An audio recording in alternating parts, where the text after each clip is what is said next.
ve hissi duy. Yükseklerde sesin duyuluyor. Kaybedersen tekrar vur, ateşin hiç sönmüyor. Durma hadi, yık geç duvarı.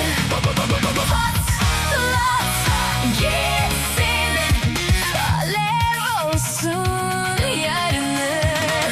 Patlat gitsin, patlat gitsin. Bam bam, zum zum, koş koş bam bam. Zum zum, coş coş bam bam. Koş koş bam bam. Zum zum, coş coş. Demir gibi sağlam dur. Pes etmeyi hiç unut. Ruhum yanar kıpkırmızı.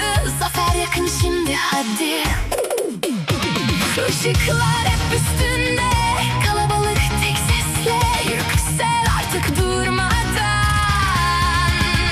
Gökyüzüne dokun sen. Durma hadi.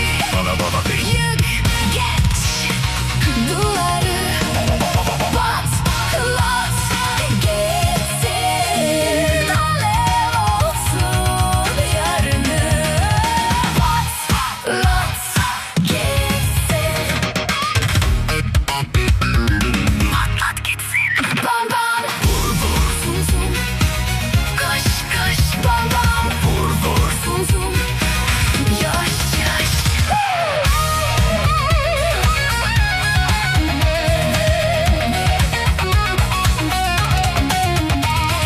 Git, bekleme artık. Vur hedefe. Git karanlığı. Yak bir kere. Git tribünler.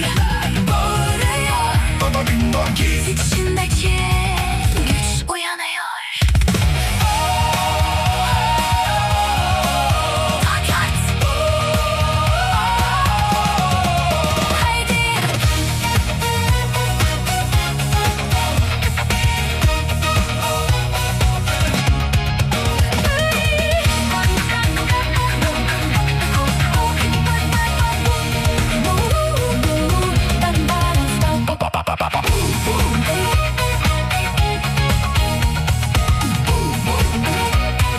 Patlat gitsin.